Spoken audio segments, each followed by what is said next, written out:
Hello. So in the last lecture, we discussed about the pH, potency of hydrogen. Okay, and we also did some question. So now we are going to discuss some further numericals. Okay, which is based on pH. So if I say whenever a pH is given to you, suppose if I say your pH is given to you, a pH is given to you which is equal to 3. So always remember, if the pH is given to you, so obviously your H plus ion concentration would be 10 की power minus 3, or you can say 10 की power raised to 3, right? क्यों? क्योंकि अगर मेरे पास H plus अगर 10 की power minus 3 है, तो जब हम माइनस लॉग H प्लस करेंगे तो वो माइनस माइनस प्लस हो जाएगा और 3 हो जाएगा. तो बहुत सिंपल है, राइट? तो जो पावर होती है वही पीएच होता है. जैसे मान लो अगर मुझे दे दिया जाएगा कि पीएच आपका 5 दे रखा है, तो इसका मतलब H प्लस आयन कॉन्सेंट्रेशन कितनी रही होगी? तो 10 की पावर माइनस 5 मोलर रही होगी. सिंपल है, राइट? अब हमारे पास ये दोनों मान लो इक्वल वॉल्यूम्स दे रखे हैं. आपको एक क्वेश्चन में कह रहा है कि आपके पास एक आपको कैलकुलेट मतलब calculate the pH of the solution obtained by the mixing equal volumes of solution with the pH 3 and pH 5. तो दो सॉल्यूशन है इक्वल वॉल्यूम में, एक का pH 3 है और एक का pH 5 है. ठीक है. तो अब जब मुझे H प्लस बताना होगा तो अब वो ऑफ कोर्स वो इन दोनों का एक एवरेज होगा, राइट? तो अब मैं जो इन दोनों का एवरेज निकालूंगा तो H प्लस कितना हो जाएगा? एक तो देखो 10 की पावर माइनस 3, एक है मेरे पास 10 की पावर माइनस 5 डिवाइड बाई 2. तो ये कितना हो जाएगा मेरे पास? So if you are taking 10 की power minus 3 so common, so it would become 1 and it would become 10 की पावर माइनस 2 डिवाइडेड बाय 2. तो अभी मेरे पास क्या बन जाएगा? If you so it become 0.01. So 1 plus 0.01 it become 1.01. So 10 की power minus 3 1.01 into 2. So if you are finding out the exact value of that, so it would be around because above side there is 1, so it would be around 5 point something, 5.05 into 10 की power minus 4 molar, right? So you can say our 5.05 into 10 to the minus 4 molar is given to us. So finally we have find out the overall H plus ion concentration. And of course we know that from the overall H plus concentration we can find out the pH. So here pH would be minus ka log H plus, as we already know that. So it would become 5.05 into 10 की power minus 4. Okay, so that value will be given to you, or the log value will be given to you. Okay, and then you can find out the value of pH. Okay, so it means when the two pH values are given to you, so you can find out the 2H plus concentration, and if the equal volumes of the H plus are given to you, then you will find out the average, and then you can find out the pH from the average ones. Okay, this is very simple. Okay, now if I talk about suppose if the pH and pOH are given to you. Okay, so you know that pH, like if you want to know the pH and pOH is given to you, so of course you will use the equation pH plus pOH is equal to 14, right?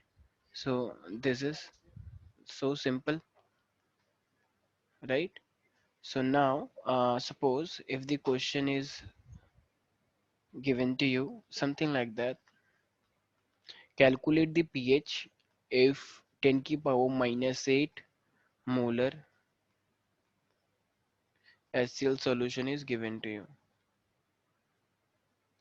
So if 10 की power minus 8 molar एसियल solution अगर आपको given दे रखा है, तो हम कैसे निकालेंगे इसको? सॉल्यूशन की बात कर रहा है, रिमेम्बर. ओके, तो सॉल्यूशन के अंदर तो वाटर भी होता है और ये HCl भी है उसके अंदर. तो HCl भी है और सॉल्यूशन भी है, तो रिमेम्बर ऑलवेज, तो जो मेरे पास H प्लस होगा, तो H प्लस टोटल कैसे निकलेगा? एक तो एसिड से आएगा H plus, am I right?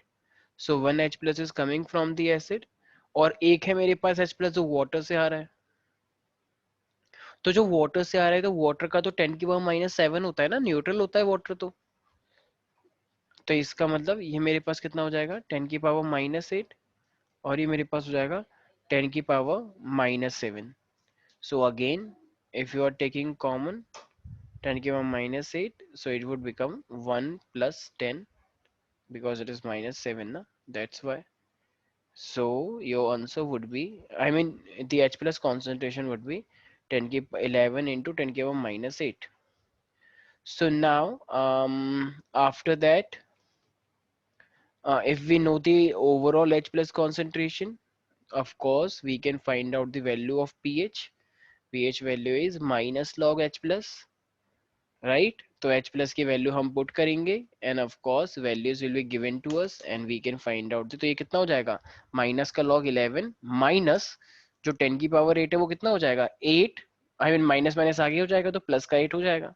तो लॉग 11 होता है, मतलब value will be given to you, उसके अंदर 8 ऐड कर देना है, ठीक है। तो my answer would be approximate around 7 he, I mean 6 to 7 something, it would be in the range of 6 to 7, right. तो हम बस वैल्यू पुट करेंगे और हम आसानी से निकाल लेंगे।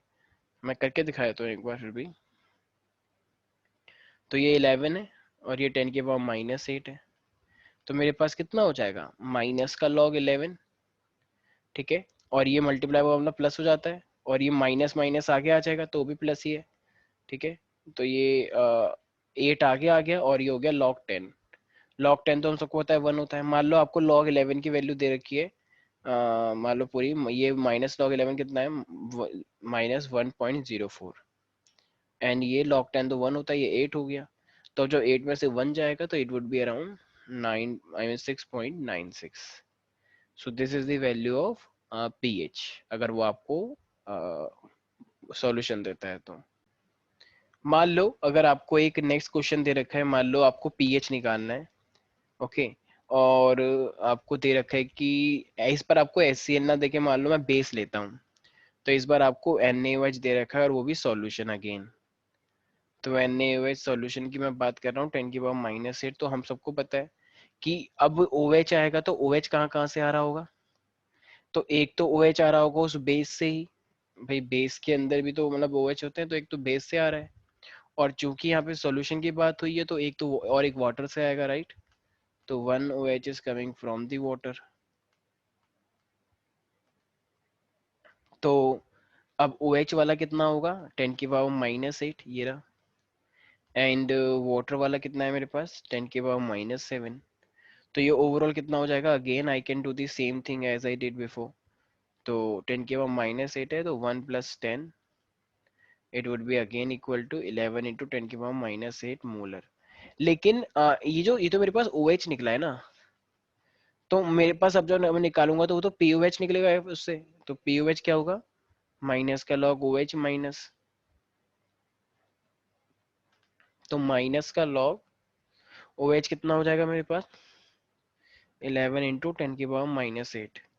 So again the same thing, log 11 minus का log 10⁻⁻8, तो ये -8 और माइनस प्लस हो जाएगा, और log 11 ऐसा ही already talk about this 1.04 minus, और ये माइनस माइनस प्लस हो जाएगा, राइट। और log 10 की वैल्यू 1 होती है, we know that.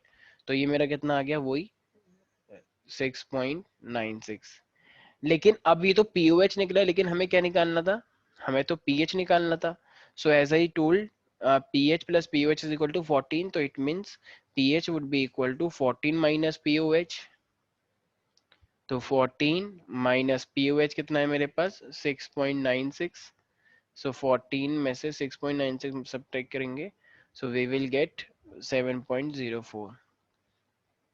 So this is how we can find out the value of pH here. Now I'm just taking the last question on the pH. Okay, suppose karo an acid is given to you and its pH is equal to 4. Okay, and it is saying that it is diluted 200 times. तो इसको dilute किया गया है मान लो, so it is diluted 100 times, it is given to you, now they are asking find the pH. तो अगर एक acid का पीएच अगर 4 है, तो इसका मतलब H प्लस आयन कॉन्सेंट्रेशन कितनी होगी? अगर एक एसिड का पीएच अगर 4 होता है तो ऐसा ही टोल्ड यू, तो उसका कितना होता है 10⁻⁻⁴। भाई H प्लस जब 10⁻⁻⁴ होता है तभी तो पीएच 4 आता है ना, जो पावर होती है पॉजिटिव मतलब नेगेटिव के बाद वही तो होता है पीएच। ओके। अब जब डाइल्यूट कर दिया गया है 100 टाइम्स, तो 100 टाइम्स का मतलब है कि वो उसे डिवाइड कर दिया गया है, क्योंकि वो डाइल्यूट हो गया ना इतने टाइम्स, डाइल्यूट कॉन्सेंट्रेट थोड़ी हुआ है, हल्का हो गया है सॉल्यूशन। तो इसका मतलब अगर वो 10⁻⁻⁴ था, तो जब हमने उसे 100 टाइम्स डाइल्यूट कर दिया, तो 100 टाइम डाइल्यूट करने के बाद वो कितना हो जाएगा? 10⁻⁻⁶ मोलर।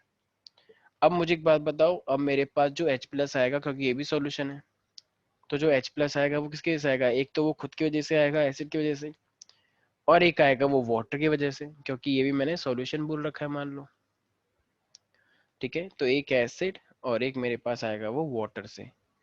तो इसका मतलब अब एसिड वाला कितना दे रखा है? 10⁻⁻⁶, ये हमने निकाल लिया अभी, क्योंकि डाइल्यूट करने के बाद। और ये अब तो हम कर ही लेंगे, ये तो अब बिल्कुल पहले जैसा ही हो गया है, राइट? तो it is same like the previous questions. तो 10+1 ये मेरे पास हो जाएगा 11 इंटू 10⁻⁻⁷ मोलर। तो बस अब मेरे पास H प्लस आ गया है, so we can find out the pH. और पीएच की वैल्यू क्या होगी? माइनस का लॉग H प्लस। तो we can put the value and we can find out the answer, right? तो इस टाइप की चीजें भी हम अब आई मीन पीएच के क्वेश्चंस हम और ट्राई कर सकते हैं, तो बहुत सिंपल सी चीज है। ठीक है, अब जो हमारे पास आ रहा है, ठीक है, तो यहाँ पे हमारा ये पीएच का पोर्शन फाइनली होता है समाप्त। ठीक है, खत्म होता है। अब हम यहाँ से एक नेक्स्ट टॉपिक ले रहे हैं अपना, जिसका नाम है सॉल्ट हाइड्रोलिसिस। तो ये अब अपने आप में सॉल्ट हाइड्रोलिसिस क्या होता होगा? देखो, अब ये सॉल्ट हम हाइड्रोलिसिस कर रहे हैं, तो एक्चुअली में ना इस सॉल्ट हमारे पास अलग टाइप के होते हैं, वैसे तो पता ही है सॉल्ट एसिड और बेस से मिलता है। तो अब सॉल्ट कैसा भी हो सकता है, मान लो वो स्ट्रॉन्ग एसिड वीक बेस से बनाओ, या स्ट्रॉन्ग बेस वीक एसिड से बनाओ, या दोनों ही स्ट्रॉन्ग स्ट्रॉन्ग से बनाओ, या दोनों ही वीक वीक से बनाओ, राइट? तो सॉल्ट भी बहुत सारे टाइप के हो सकते हैं ना। तो इसका मतलब जो मेरे पास कटायन और अनायन इंटरेक्ट करते हैं किसी भी सॉल्ट का वाटर से, तो वो क्या प्रोड्यूस कर सकते हैं? यही तो वो उस सॉल्यूशन को एसिडिक कर सकते हैं, वो उस सॉल्यूशन को बेसिक कर सकते हैं, या वो उस सॉल्यूशन को न्यूट्रल बना सकते हैं, राइट? मान लो अगर आपका सॉल्ट स्ट्रॉन्ग एसिड का बना हुआ है और वीक बेस का, तो ऑफ कोर्स जब आप उसे पानी में डालोगे तो वो उसे क्या कर देगा? वो उसे एसिडिक कर देगा, क्योंकि वो सॉल्ट किससे मिलके बना था? वो सॉल्ट बना था स्ट्रॉन्ग एसिड से। तो ये तो बहुत सिंपल सी बात हुई, राइट? तो इसका मतलब ये सॉल्ट हाइड्रोलिसिस क्या होती है? तो इसका मतलब द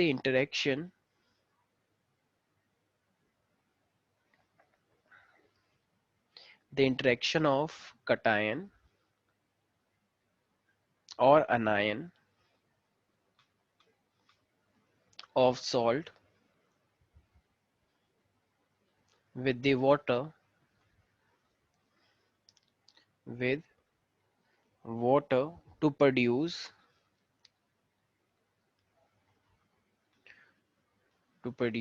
acidic और basic और of course न्यूट्रल भी हो सकता है। ठीक है, बिकॉज अगर मान लो दोनों ही स्ट्रॉन्ग स्ट्रॉन्ग हुए और वो पहले से ही न्यूट्रल था, तो बाद में भी फिर न्यूट्रल ही रहेगा। तो neutral solution, so this is called the salt hydrolysis. तो इसी को हम सॉल्ट हाइड्रोलिसिस बोलते हैं। ओके।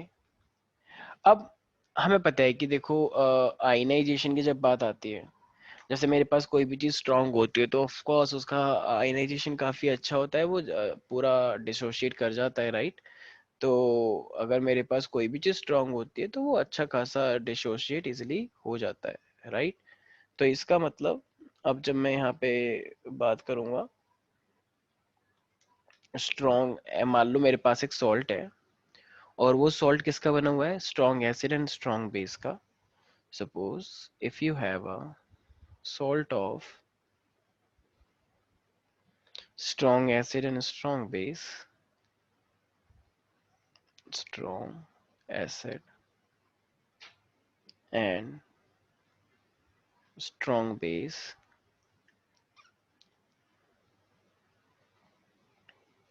तो अब मेरे पास क्या होगा, मान लो NaCl है मेरे पास, तो NaCl किसका बना होता है, तो NaCl मेरे पास एक तो HCl का बना होता है और एक NaOH से आता है, राइट। तो ये स्ट्रॉन्ग, मतलब ये मेरे पास सॉल्ट जो है वो दोनों स्ट्रॉन्ग से मिलकर बना हुआ है।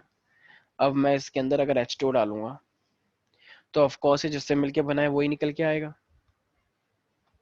तो ये मेरे पास स्ट्रॉन्ग बेस बनकर आया और स्ट्रॉन्ग एसिड बन के आया।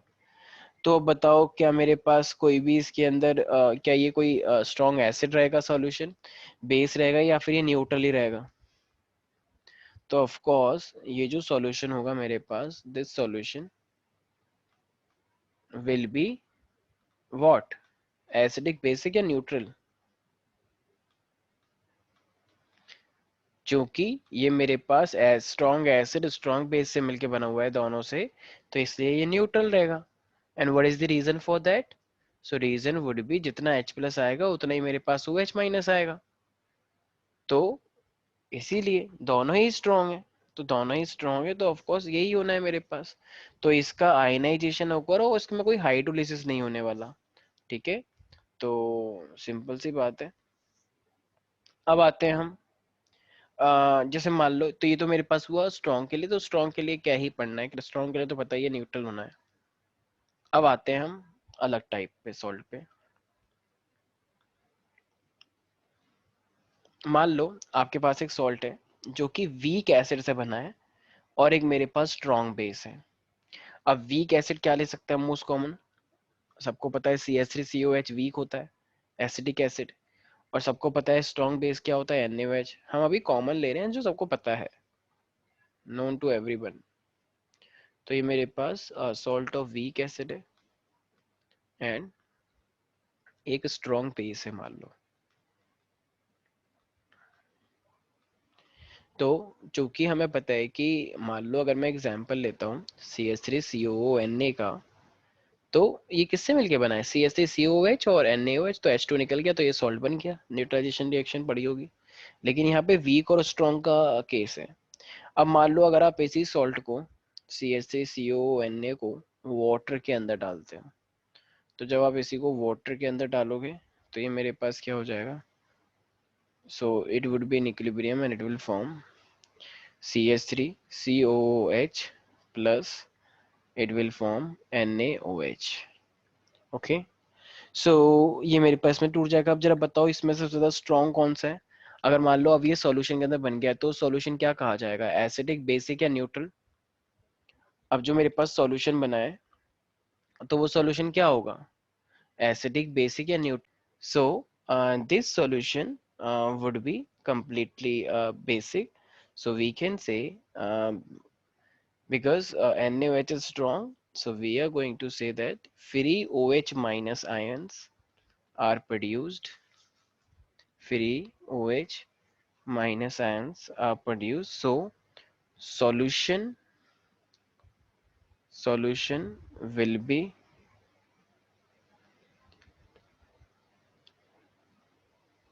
okay. So now if I talk about the hydrolysis constant, always remember, always remember, like their formula is something like what, always say whenever I talk about the hydrolysis constant, okay, I can do the derivation, but there is no need as per like CBSE or the entrance, but yes, you need to remember the formulas. So we always write the Kw here, okay, water hydrolysis constant, and whatever the weak is here, so you have to write weak dissociation constant, okay. So you always have to write Ka at the downside and Kw always at the numerator side. So this is your hydrolysis constant. Suppose if I mean if a base was weak, if I take the weak base here, so you have to write the Kb at the denominator. Okay. So बहुत simple है, जो भी हमारा week होगा हम denominator में उसी को लिखेंगे। तो ये मेरे पास क्या है, हाइड्रोलिसिस कांस्टेंट है। तो के डब्ल्यू हमेशा ही हमारा, एक पूरी सिमेट्री है इनके फॉर्मूलेज में, ठीक है। तो इस चीज का हम याद रखेंगे, ठीक है। ऐसी अगर मान लो मुझे पीएच निकालना होता है, तो अगर मुझे पीएच निकालना होता है तो देखो पीएच में 7 हमेशा रहेगा, हाफ। तो जो एसिड होता है, तो एसिड को हमें लिखना होता है पी के ए प्लस का log C. Log C means concentration. तो इसी टाइप के फॉर्मूलेज हम हमारे पास आने वाले हैं। तो इन सॉल्ट्स का अगर आपको पीएच निकालना है तो ये कुछ फॉर्मूलेज हैं जो आपको हमेशा याद होने चाहिए। Okay, so 7 plus half P K A plus log c. Same type की चीजें अभी आगे ही आएंगी, ठीक है। और एक होता है डिग्री ऑफ हाइड्रोलिसिस, तो वो के एच अपॉन में सी होता है।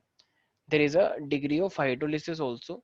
ओके, तो कितना वो हाइड्रोलिसिस हुआ है, एक होता है कांस्टेंट, एक होता है डिग्री। तो वो कितना हाइड्रोलिसिस हुआ है, जैसे हम अल्फा निकालते हैं ना, तो उसी तरीके से वो मेरे पास क्या होता है K H upon C, root K H upon C. So this is degree of hydrolysis. तो हर सॉल्ट की हम ये तीन चीजें पढ़ने वाले हैं। स्ट्रॉन्ग स्ट्रॉन्ग के लिए क्या ही पढ़ना है, वो तो पूरा ही होता है। तो अगर आपको डिग्री ऑफ हाइड्रोलिसिस पूछेगा तो रूट के एच अपॉन सी। हाइड्रोलिसिस कांस्टेंट पूछेगा तो के डब्ल्यू अपॉन में के ए, क्योंकि के का के से बताना है। और तो अब मेरे पास मान लो एक स्ट्रॉन्ग एसिड और वीक बेस है, उल्टा हो गया, ठीक है। तो अब अगर मैं आपसे बोलता हूँ कि मेरे पास वीक एसिड है और strong, I mean weak base है और स्ट्रॉन्ग एसिड है, तो अब अगर मैं ठीक इसका उल्टा करूंगा तो अब क्या हो जाना चाहिए। तो लेट्स सी, मान लो अब मेरे पास एक सॉल्ट है, तो सॉल्ट ऑफ वीक बेस, पहले वीक एसिड था एंड स्ट्रॉन्ग एसिड। तो अब उस फॉर्मूले में वीक बेस का हम फॉर्मूला लिखेंगे, राइट। तो एक सिमेट्री है, ऐसा ही टोल्ड यू। तो अब यहाँ पे क्या होंगे, ये सॉल्यूशन जो होगा वो H प्लस आयन ज्यादा होंगे उसमें, और ये उसकी वजह से क्या हो जाएगा, सॉल्यूशन एसिडिक हो जाएगा। तो ज्यादा H प्लस आयन की वजह से जो एसिडिक माना जाएगा वो आई मीन जो सॉल्यूशन होगा वो एसिडिक होगा। अब अगर मैं हाइड्रोलिसिस कांस्टेंट की बात करता हूँ, तो जैसे मैंने पीछे बताया, तो के डब्ल्यू क्या हो जाएगा, के बी। देखो के डब्ल्यू ऊपर रहता ही है, जब वीक होगा तो के ए, जब बेस होगा वीक तो फिर के बी। बहुत सिंपल है। जैसे इसका एग्जांपल क्या लेना चाहिए, मान लो मेरे पास है एक NH4Cl, तो ये स्ट्रॉन्ग एसिड एसिड से बना है और ये बेस बना है अमोनियम हाइड्रोक्साइड से। तो जब आप इसे वाटर के अंदर डालोगे तो ऑफ कोर्स ये मुझे क्या देगा, तो ये मुझे देगा NH4OH, जो कि एक वीक बेस है प्लस स्ट्रॉन्ग एसिड। तो इसीलिए जो वीक होता है फॉर्मूले में वो लिखा जाता है। डिग्री ऑफ हाइड्रोलिसिस तो मैंने पहले ही बोला है कि वो तो हमेशा वही रहेगा, के एच अपॉन सी, ठीक है। This is degree of hydrolysis, तो ये हमेशा वही रहना है, डिग्री ऑफ हाइड्रोलिसिस, चाहे वो वाला हो या ये वाला हो, ठीक है। बस हाइड्रोलिसिस कांस्टेंट में ऊपर के डब्ल्यू हमेशा रहता है, बस नीचे वो होता है जो वीक होता है। तो अब फॉर्मूला, जैसे मैं पीएच का फॉर्मूला निकालता हूँ, तो मैंने बताया 7 रहता ही है, हाफ भी रहता है, राइट। तो जैसे पीछे की बात करते हैं, देखो जो वीक था, तो वीक के लिए क्या लिया, पी के ए लिया। तो बस अब इसके लिए क्या हो जाएगा, तो अब हो जाएगा पी के बी। बाकी लॉग कॉन्सेंट्रेशन इतना तो रहना ही रहना है।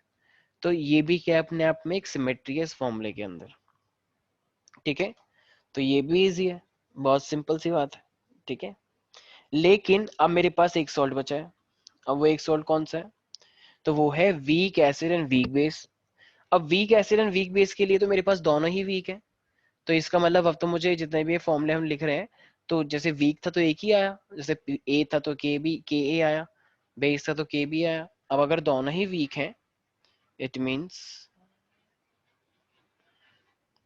if I talk about salt of weak acid and weak base, तो मेरे पास अब दोनों ही अगर वीक हैं, वीक एसिड भी है और वीक बेस भी है, तो वो क्या होगा मेरे पास, तो वो होता है CH3COO NH4।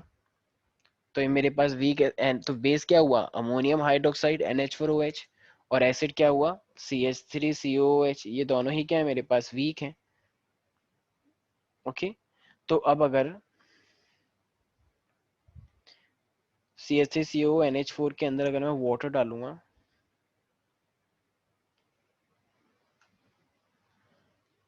तो ये मेरे को क्या देगा, CH3CO- देगा एक, और एक मेरे को देगा NH4+।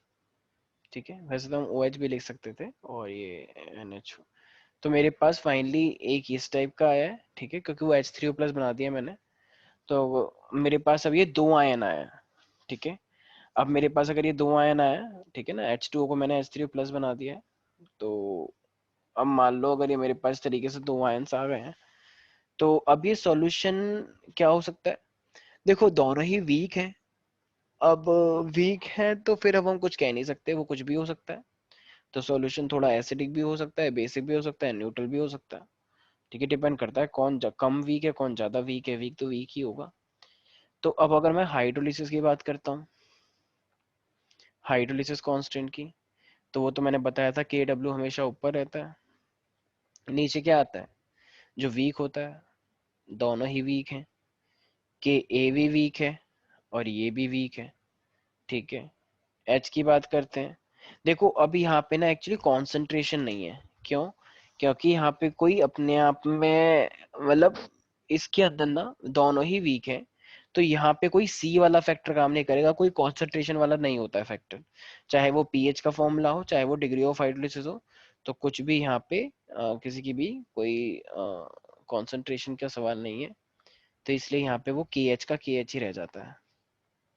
अगर तुम्हें डिग्री ऑफ हाइड्रोस निकाल ले तो वो के एच ही रहेगा, सी है ही नहीं। इसी तरीके से अगर आप पीएच निकालोगे, तो पीएच मैंने बताया था 7 रहता ही है, हाफ भी रहता है, लेकिन सी तो होता ही नहीं है। अब दोनों ही वीक हैं। तो के ए भी रहेगा और ये के बी भी रहेगा, लेकिन सी नहीं आएगा। तो बस ये मेरे पास क्या है, तो ये मेरे पास कुछ फॉर्मूले थे। इन्हीं पे क्वेश्चन आ जाता है कि मान लो आपके पास सी एस सी सी ओ एस दे रखा है, तो आपको पीएच निकालना है। तो पीएच की वैल्यूज दी जाएंगी और आप आसानी से सिंपल कोई सा भी इसके अंदर निकाल सकते हो, ठीक है। तो बस ये था मेरे पास जो चीज़ आपको पता होनी चाहिए थी, ठीक है। तो बहुत ही सिंपल चीज़ थी जिसे हम बोलते हैं सॉल्ट हाइड्रोलिसिस। तो बस इसमें हमें क्वेश्चंस दिए जाए, मतलब पीएच निकालना होता है, यूजुअली पीएच के तो फॉर्मूले ही है।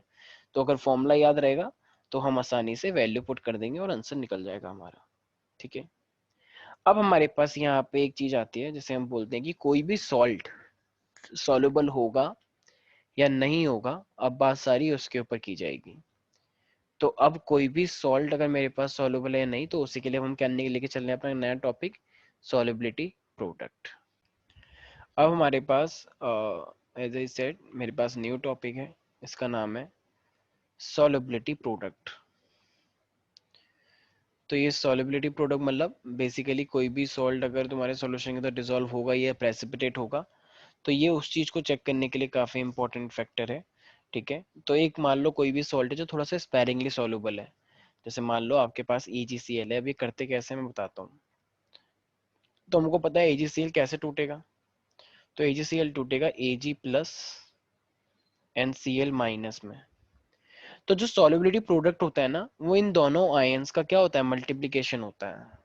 तो KSP क्या हो जाएगा? तो KSP would be Ag plus NCl minus, ठीक है।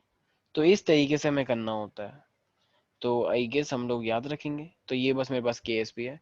कुछ लोग इस Ag को S मान लेते हैं, Cl को भी S मान लेते हैं और फिर कह देते हैं S²। तो बिल्कुल सही है, जैसा आपको ठीक लगे वैसा कर सकते हैं। तो इसका मतलब कहना इसे solubility product is the product of the molar concentration of the ions. तो ये मेरे पास मोलर कॉन्सेंट्रेशन है ऑफ आयंस, ठीक है। तो each raise to the power equal to the number of ions produce from 1 mole of salt. तो जो आगे होगा वही मेरे पास पावर लग जाएगा, ठीक है। तो ईच रेज टू पावर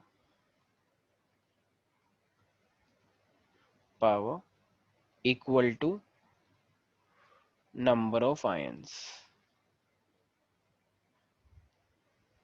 ठीक है। तो जो आगे होता है वही मेरे पास पावर लग जाती है। जैसे कि ये मैंने क्या बोला, मान लो अगर आपके पास एक ये मैंने बोला AlOH थ्राइस आपको दे रखा है। तो if it is in equilibrium, तो मेरे पास क्या बन जाएगा? तो मेरे पास बन जाएगा Al3 प्लस और ये बन जाएगा मेरे पास 3OH माइनस। तो अब जब मैं इसका के एस पी निकालूंगा तो इसका कुछ लोग इसको बोलते हैं ये एस हो गया, ये 3s हो गया। तो डायरेक्ट भी लिख सकते हैं, कोई दिक्कत थोड़ी है। तो इसकी ion concentration multiply O H minus ion concentration और इसकी पावर क्यू। तो बहुत सिंपल है, इस तरीके से कर सकते हैं। तो ये इसका के एस पी हो गया। मान लो अगर मेरे पास एक क्वेश्चन दे रखा है CA3PO4 ट्वाइस, तो अगर मेरे को दे रखा है CA3PO4 twice, so it would be equal to 3CA2 plus 2PO4 3 minus. तो ये मेरे पास क्या हो जाएगा, so my K S P would be equal to CA2 plus की पावर क्यू PO4 3 माइनस की पावर स्क्वायर। तो ये मेरे पास अपने आप में क्या हो गया, this is my K S P. तो ये इस तरीके से हम सॉलिबिलिटी प्रोडक्ट निकाल सकते हैं। ओके, तो ये है मेरे पास सॉलिबिलिटी प्रोडक्ट। तो जब भी मेरे को कोई कॉन्सेंट्रेशन दे रखी होगी तो simply I have to do just simply multiply it, right. लेकिन पावर का भी ध्यान रखना है, जितने होते हैं उतनी पावर से हमें मल्टीप्लाई भी करना होता है। तो इस चीज का हमें ध्यान रखना पड़ेगा। ठीक है। तो देखो अब ना जैसे हमने कर तो दिया है, लेकिन मैंने इसका ना एक अलग ही टाइप का कॉन्सेप्ट भी है। और वो क्या है कि आपको जितने आयंस होते हैं ना, जैसे मान लो मुझे जैसे सीबीएसई में एस मान के किया जाता है। मान लो मेरे पास एक है MgOH ट्वाइस। तो अगर आप एस मान के करोगे ना, तो देखो ये क्या होगा मेरे पास Mg2 प्लस एन हो जाएगा मेरे पास 2H माइनस। तो फिर आप क्या करोगे, तो देखो फिर आपको क्या करना है, इसको आपको मानना है एस। अब ये चूंकि 2OH है तो इसको भी आपको मानना है 2s। ठीक है, अगर ये एस है तो ये 2 है तो ये भी 2s। तो अब जब आप इसका के एस पी निकालोगे ना एस के टर्म्स में, तो आप एस को तो ऐसे ही लिखोगे। अब ये 2s है ना, तो 2s को ऐसे करने के बाद उस पर इतना स्क्वायर लगाओगे। तो इसका मतलब ये तो फिक्स है, जितना स्क्वायर लगेगा उतना ही उसके आगे एस भी लगेगा। तो मान लो अगर आपको सॉलिबिलिटी दे दी जाए कुछ भी 1.44 10 के पावर -4, तो बस यहाँ पे भी रखो, यहाँ पे भी रखो। तो इस तरीके से के एस पी निकालना है। ठीक है। मान लो अगर एम जी की जगह पे आपको ऐसा दे दिया होता, मान लो मैंने बोल दिया AlCl3 दे रखा है, तो फिर आप क्या करते, तो आप कहते Al3 प्लस और ये होता 3Cl माइनस। तो फिर आप करते S और इसको करते 3s। तो फिर ये क्या हो जाता के एस पी, तो के एस पी हो जाता S इंटू 3s का होल क्यूब। तो ये हो जाता 3 3 9 9 27 s की पावर 4। ठीक है। तो इस टाइप के क्वेश्चंस भी एग्जाम में आएंगे और हम क्वेश्चन करेंगे ऑफ कोर्स, तो उससे ये और भी ज्यादा आपको क्लियर हो जाएगा। Okay, so is that clear to you? बहुत ही ज्यादा सिंपल भी है। ठीक है। तो बस इस चीज का हमें ध्यान रखना है। तो ये हमारे पास है के एस पी। ठीक है। अच्छा, यहीं पर ही ना मेरे पास एक इम्पॉर्टेंट टर्म आता है जिसको हम बोलते हैं कॉमन आयन इफेक्ट। तो अब ये कॉमन आयन इफेक्ट अपने आप में क्या कहता है? देखो वैसे तो मान लो आपके पास कोई भी एक वीक इलेक्ट्रोलाइट है और आपके पास एक स्ट्रॉन्ग इलेक्ट्रोलाइट है, और उसके अंदर एक कॉमन आयन है। तो जब उसके अंदर एक कॉमन आयन होता है ना, तो वो अपने आप को इस तरीके से एडजस्ट करेगा, जैसे कि हमने ले चैटलियस प्रिंसिपल पढ़ा है ना, तो वो उसके अकॉर्डिंग अपने आप को एडजस्ट करेगा। ओके। तो इसका क्या मीनिंग है, मैं वैसे एक बार बताता हूँ ये होता क्या है। तो जो डिग्री ऑफ डिसोसिएशन होता है ना किसी भी इलेक्ट्रोलाइट का, वो और कम हो जाता है। So degree of dissociation of an electrolyte जो कि वीक है, तो वो सप्रेस्ड हो जाएगा कब, जब आप उसके अंदर एक स्ट्रॉन्ग इलेक्ट्रोलाइट डालोगे। क्यों? क्योंकि कॉमन आयन आ गया। तो बस इसी को हम क्या बोलते हैं, कॉमन आयन इफेक्ट। तो मैं एक बार बता देता हूँ कि मान लो आपके पास एक वीक इलेक्ट्रोलाइट है। ठीक है। और आपने एक ऐसा स्ट्रॉन्ग इलेक्ट्रोलाइट डाल दिया जिसके अंदर कॉमन आयन है। तो वो कॉमन आयन मेरे पास वीक और स्ट्रॉन्ग दोनों के अंदर वो कॉमन आयन था। तो उससे वो कहाँ पे चले जाता है, अब बैकवर्ड डायरेक्शन में चले जाता है, इक्विलिब्रियम। ठीक है। तो इसका मतलब वीक इलेक्ट्रोलाइट का आयनेशन तो पहले से ही कम था, वो और कम हो गया, सप्रेस्ड हो गया। तो बस इसी को हम बोलते हैं कॉमन आयन इफेक्ट। तो मैं एक बार बता देता हूँ what is it, common ion effect. तो कॉमन आयन इफेक्ट में क्या होगा, सो मान लो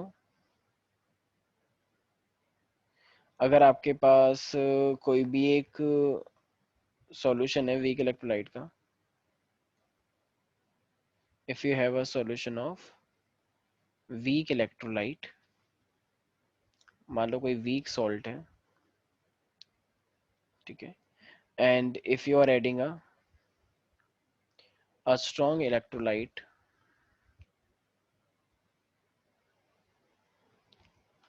हैविंग कॉमन आयन, अगर आप एक स्ट्रॉन्ग इलेक्ट्रोलाइट ले रहे हो जिसके पास एक कॉमन आयन है, having common ion is added into it, तो अगर आप उसके अंदर एक कॉमन आयन डाल देते हो तो फिर जो इक्विलिब्रियम है वो कहाँ शिफ्ट हो जाएगा, देन इक्विलिब्रियम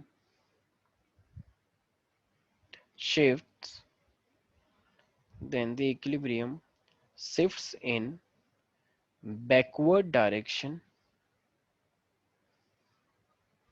ओके, तो बैकवर्ड डायरेक्शन होगा, एंड ऑफ कोर्स जो आयनाइजेशन भी होगा वीक इलेक्ट्रोलाइट का, and the ionization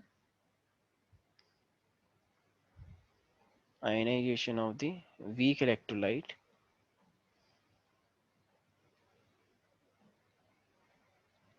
is suppressed, तो जो आयनाइजेशन होगा उस वीक इलेक्ट्रोलाइट का वो भी क्या हो जाएगा, सप्रेस्ड हो जाएगा, ओके। तो सी एच थ्री सी ओ है जो वीक एसिड है, तो वो अपने आप में ऑफ कोर्स पहले से ही बहुत कम करता है, ठीक है। तो एक एग्जांपल लेते हैं, ठीक है।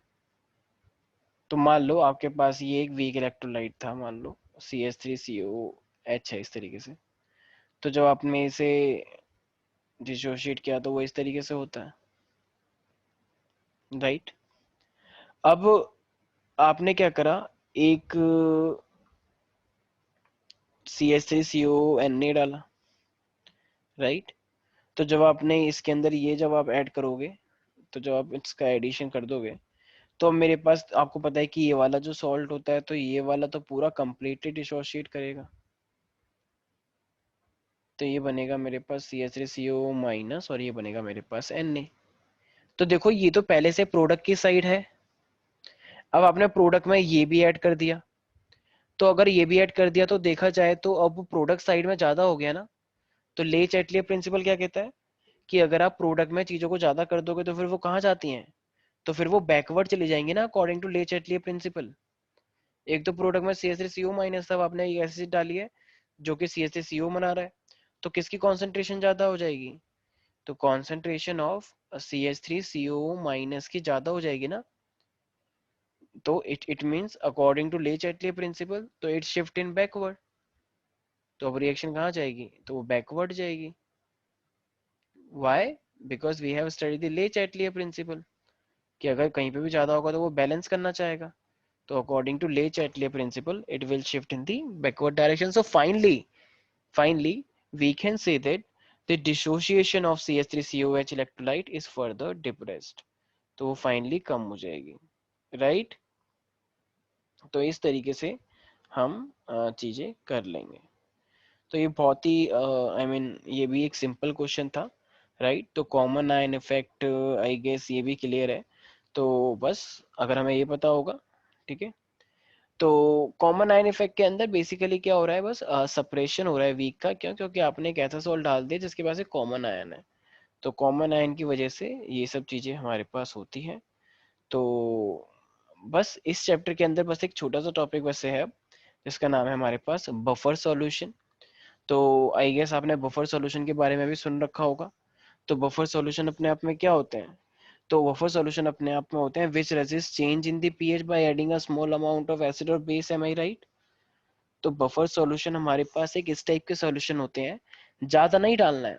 मान लो आपने कोई भी एक सॉल्यूशन बनाया है, अब वो आपस में उस तरीके से रिएक्ट करते हैं कि जो उसका पीएच पहले था वही उसका पीएच अब भी रहता है। तो अगर जो पीएच पहले था अगर वही पीएच अब भी है तो इसका मतलब चेंज होगा ही नहीं, ठीक है। तो अब ये हमारे पास अब इस चीज का ध्यान रखना है कि ये बनते कैसे हैं। ऑफ कोर्स हम we will discuss about the buffer action also, ठीक है। तो before that I need to tell you what buffer solution is। तो अब अगर मैं बफर सॉल्यूशन की बात करता हूँ,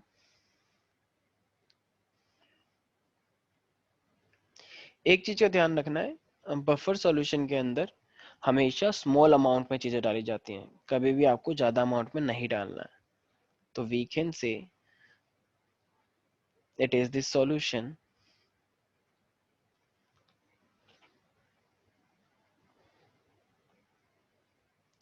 which resist any change in its pH value, जो एक ऐसा सॉल्यूशन जो अपनी pH वैल्यू को चेंज नहीं होने देता, लेकिन कब, व्हेन, ध्यान रखें स्मॉल अमाउंट बोलना है, जब हाई अमाउंट या कुछ भी बोल दिया तो गलत हो जाएगा। So small amount, when small amount of acid और base is added into it, is added into it, okay. तो अब ये जो हमारे पास होते हैं, तो देखो हमें एक चीज का ध्यान रखना है, अब जब भी हमें बफर सॉल्यूशन बनाना होता है तो देखो हमारे पास दो टाइप का होता है। एक होता है मेरे पास एसिडिक बफर और एक मेरे पास होता है बेसिक बफर। देखो ये ना एक्चुअली में हमारे पास एक तो अब अगर ये मेरे पास एसिडिक बफर है तो एसिडिक बफर वीक एसिड का बनता है और बेसिक बफर वीक बेस का बनता है, लेकिन साथ में एक सॉल्ट भी चाहिए होता है। तो एक चीज का ध्यान रखना है बिल्कुल। अब हमें पता है सॉल्ट भी एसिड और बेस से ही मिलके बनते हैं, भाई सबको पता है ना, जो सॉल्ट होता है वो भी बेस और मतलब एसिड और बेस से मिलके बनता है। तो सबसे पहली बात तो आपको ये रखनी है कि एसिडिक बफर कैसे मिलता है। तो ये मिक्सचर है एक्चुअली में। तो उस मिक्सचर के अंदर, तो मिक्सचर ऑफ वीक एसिड तो आपको लेना है क्योंकि वो वीक बफर है, वीक एसिड प्लस अब आपको एक ऐसा सॉल्ट लेना है, तो mixture of weak acid and salt किसका लेना है, एक ऐसा सॉल्ट लेना है जो किसका बना हो, जो बना हो वीक एसिड का, ठीक है, but week acid and strong base, ठीक है, क्योंकि सॉल्ट तो एसिड और बेस से मिलकर बनता है। तो इसका मतलब अगर आपके पास एक वीक एसिड अलग से और एक सॉल्ट लेना है और वो सॉल्ट किसका बना हो, week acid and strong base का, ऐसे मेरे पास एक बेसिक बफर बनाया जाता है। तो बेसिक बफर भी किससे मिलके बनेगा, तो आपको मिक्सचर लेना है। अब ये बेसिक है तो अब आपको क्या बोलना है, वीक बेस प्लस अब आपको एक ऐसा सॉल्ट लेना है। अब वो सॉल्ट लेना है तो फिर, तो वो सॉल्ट किसका बना होना चाहिए, तो वो होना चाहिए वीक बेस का एंड स्ट्रॉन्ग एसिड का। तो ये हमारे पास है सिंपल बेसिक बफर, ओके। तो मैं क्या एग्जांपल ले सकता हूँ, जैसे मान लो आपके पास वीक एसिड है तो CH3COOH होता है, और सॉल्ट क्या होता है मेरे पास, CH3COONA, ओके। तो ये CH3CONA का मतलब, तो जो सॉल्ट है वो वीक एसिड और स्ट्रॉन्ग बेस का है। स्ट्रॉन्ग बेस का मतलब NaOH हो गया ना, और वीक एसिड ये खुद ही CH3COOH। इसी तरीके से अगर मेरे को ये देखना हो बेसिक बफर, तो बेसिक बफर में वीक बेस होता है NH4OH, एंड जो सॉल्ट होगा वो किसका बना होगा, NH4। अभी देखो मेरे पास स्ट्रॉन्ग एसिड है ना तो HCl आएगा, तो ये मेरे पास NH4Cl, राइट। तो इस तरीके से अब एक्शन भी हम देखेंगे होता कैसे है, लेकिन अभी के लिए आई गेस एसिडिक और basic. yes, so these are the two acidic and basic buffer. Now how these buffer work, तो हम इसके बारे में करते हैं कि what is the main action। अब जैसे मान लो मेरे पास एक बफर एक्शन हम कर रहे हैं जो कि एसिडिक बफर है। तो अगर मैं एसिडिक बफर की बात करता हूँ, तो एसिडिक बफर किससे मिलके बनता है, as I said weak acid and salt of weak acid and strong base, हमने ये तो देखा। तो देखो अब मान लो अगर वीक एसिड है हमारे पास, तो वीक एसिड क्या होता है हमेशा, तो CH3COH होता है अगर आपके एक्वस सोल्यूशन के अंदर। तो वो क्या कर रहा होता है, तो वो इस तरीके से इक्विलिब्रियम में होता है, राइट, CH3CO माइनस और ऐसे H प्लस, राइट, ये एक्वस इस तरीके से पूरा का पूरा रहता है। अब आप जब एक सॉल्ट डालते हो उसके अंदर जो कि वीक एसिड और स्ट्रॉन्ग बेस से मिलकर बनता है, ठीक है, तो अब ये मेरे को क्या देता है, तो ये मेरे को देता है CH3CO माइनस और ये मेरे पास Na, ठीक है, ये ऐसा रहता है हमेशा। तो ये पूरा का पूरा अपने आप में एक एसिडिक बफर है। तो अब इसका पीएच चेंज कैसे नहीं होगा, अब हमें ये चीज देखनी है। तो भाई इतना हिस्सा तो रहता ही रहता है हमेशा वो, राइट। तो अब हमें यही चीज देखनी है कि इसका पीएच कैसे चेंज नहीं होगा। तो अब पीएच चेंज नहीं करना है तो आपको बेसिकली मतलब कि कब चेंज नहीं करना है, जब आप उसके अंदर स्ट्रॉन्ग एसिड और बेस डालोगे। तो मान लो अब अगर मैं एक एसिड डालता हूँ, सो अपॉन एडिशन ऑफ, तो अगर ये ऊपर पूरा का पूरा एसिडिक बफर है, तो अगर मैं स्मॉल अमाउंट ऑफ एसिड डालूंगा, तो स्मॉल अमाउंट ऑफ एसिड डालने से क्या हो जाएगा मेरे पास, तो जैसे ही मैं इसके अंदर थोड़ा सा H प्लस डालूंगा, तो वो H प्लस किससे कंबाइन होगा, देख रहे हो यहाँ पे ये क्या दिख रहा है, तो ये CH3CO माइनस दिख रहा है, राइट। ये रहा, ये भी CH3CO माइनस दिख रहा है। तो ये जो मेरे पास CH3CO माइनस दिख रहा है ना, तो ये H प्लस जाके उससे कंबाइन हो जाएगा, और जब ये जाके उससे कंबाइन हो जाएगा तो ये मेरे पास क्या बना देगा, तो ये मेरे पास बना देगा CH3CO माइनस। तो भाई एसिडिक एसिड तो पहले भी था, ये रहा, और अभी भी एसिडिक एसिड ही बना है। तो जब एसिडिक एसिड पहले भी था और अभी भी है, तो क्या पीएच चेंज होना चाहिए? ऑफ कोर्स नहीं होना चाहिए, कोई नई चीज थोड़ी बनी है। तो एसिडिक एसिड चाहे थोड़ा हो थोड़ा ज्यादा हो, तो पीएच तो उतना ही रहेगा ना। भाई अगर मैंने बोला 1 ड्रॉप है एसिडिक एसिड और मैंने बोला 5 ड्रॉप है और मैंने कहा 10 ड्रॉप है, तो पीएच तो उतना ही रहेगा, अमाउंट ज्यादा होने से थोड़ी कुछ फर्क पड़ता है, राइट। तो इसीलिए अब मेरे पास है, मान लो अगर आपने क्या डाला होता, upon addition of small amount of base, तो अगर मैंने स्मॉल अमाउंट ऑफ बेस डाला होता तो पीएच कैसे चेंज नहीं होता, देखते हैं। तो बेस डालेंगे तो वो OH माइनस होता है, तो अब वो OH माइनस पता है किसके साथ जाके कंबाइन हो जाता, आप ये देखें, ये मेरे पास CH3COOH है। तो जब भी मेरे पास ये CH3COOH है ना, तो ये जो भी बना है, ठीक है, ऊपर भी था, तो ये CH3COOH से जाके कंबाइन हो जाता, वो जो ऊपर है, ठीक है ना, सबसे लेफ्ट साइड में। तो जब ये इससे कंबाइन होता तो पता है ये क्या दे देता मुझे, तो ये अपने आप में बन जाता CH3COO माइनस, और ये बन जाता H2। देखो H2 तो पहले से ही है, H2 से थोड़ी कुछ खास फर्क पड़ेगा, एक्वस सॉल्यूशन तो ये है ही है अपने आप में एक्वस, तो H2 है। और CH3CO माइनस वही चीज बनी है, देखो। तो क्या कोई नई चीज बनकर आई, नहीं बनकर आई ना। तो भाई ये भी पहले से था, और जब हमने बेस डाला तब भी यही चीज बन रही है। तो जब तो कोई नई चीज बन के नहीं आएगी, तो क्या पीएच चेंज होना चाहिए, थोड़ा सा अमाउंट ही तो बढ़ा है, वैसे हमने स्मॉल अमाउंट में लिया था। तो इसी तरीके से यही क्या इसका एक्शन है। तो इसी एक्शन के चलते उसके अंदर कोई भी चेंज मेरा नहीं आएगा, ठीक है।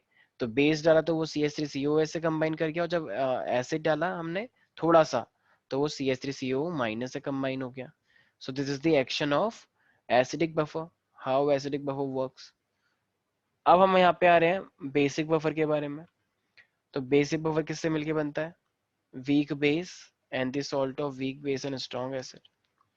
तो मेरे पास ये है बेसिक बफर की अब हम बात करना जा रहे हैं। तो जब मैं बेसिक बफर की बात करूंगा तो देखो मेरे पास क्या है, एक होगा मेरे पास वीक बेस जो कि NH4OH है। तो जब वो डिसोशिएट करेगा इक्विलिब्रियम में, तो वो क्या होगा, तो ये होगा NH4 plus and OH minus, right. ये एक्वस सॉल्यूशन में होता है पूरा, ठीक है। ऊपर वाली जो रिएक्शन मैंने लिखी है सारी वो एक्वस सॉल्यूशन में ही है, ठीक है। अब मेरे पास NH4Cl जब मैं डालूंगा, मैंने बोला था ना सॉल्ट देते हैं फिर हम, वीक बेस और स्ट्रॉन्ग एसिड। तो फिर ये मेरे पास क्या बनाएगा, तो ये मेरे पास बनाएगा NH4 प्लस, और ये बनाएगा मेरे पास Cl माइनस, ओके। तो अब जब ये मेरे पास NH4 प्लस और Cl माइनस बनाएगा, तो अब मेरे पास क्या हो जाएगा, देखो। तो ये तो अपने आप में बेसिक बफर है। अब मुझे ये देखना है कि अब मैं किस तरीके से एक्शन करवाता हूँ। तो मान लो, तो upon upon addition of small amount of acid. तो जब मैं स्मॉल अमाउंट ऑफ एसिड डालूंगा, तो स्मॉल अमाउंट ऑफ एसिड से मेरे पास क्या हो जाएगा, सो H प्लस। अब देखो यहाँ पे दिख रहा है NH4OH दिख रहा है ऊपर।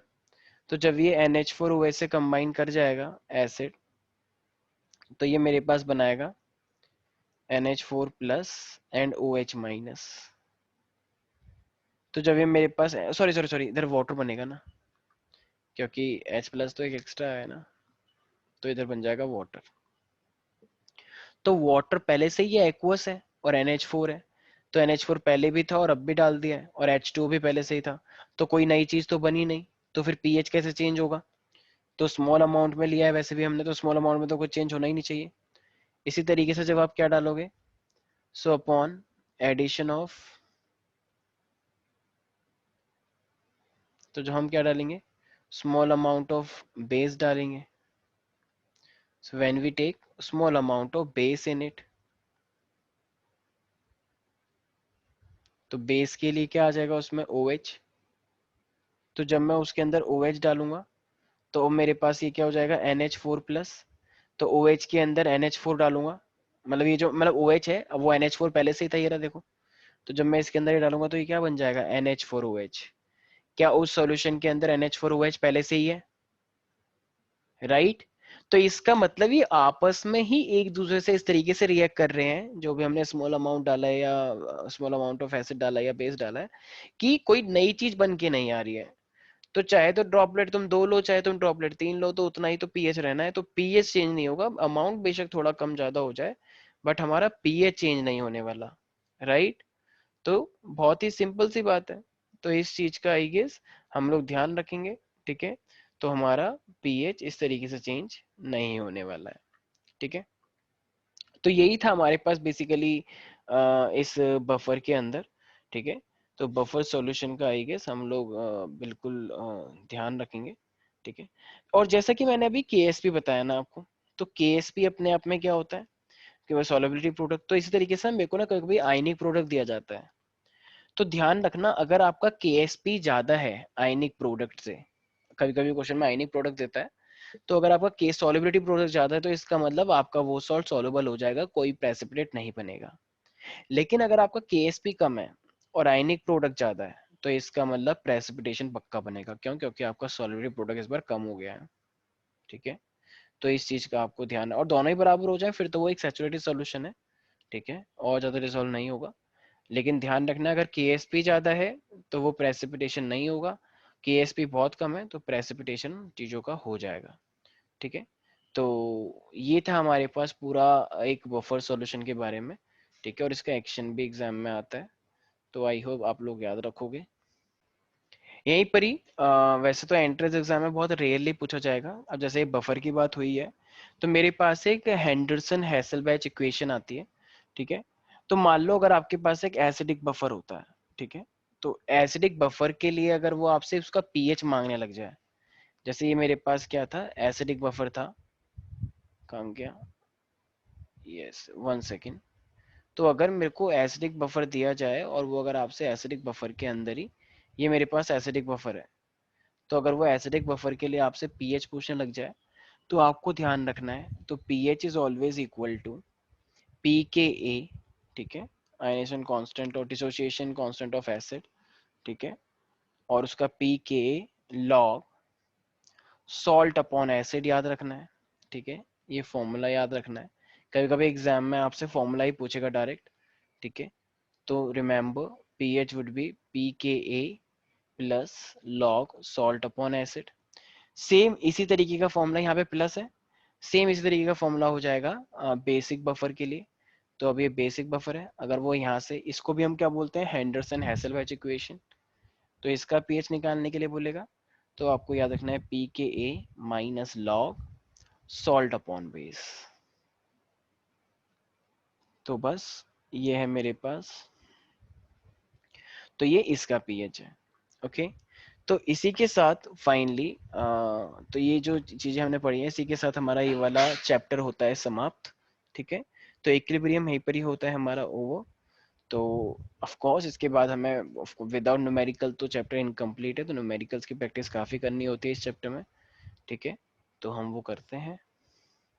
तो इसी के साथ हमारा ये पूरा का पूरा अपने आप में इक्विलिब्रियम का चैप्टर होता है समाप्त। और अब हम अपने नेक्स्ट यूट्यूब वीडियो के लिए लेंगे सिंपल कुछ न्यूमेरिकल्स, क्योंकि न्यूमेरिकल्स के बिना ये चैप्टर इनकम्प्लीट है।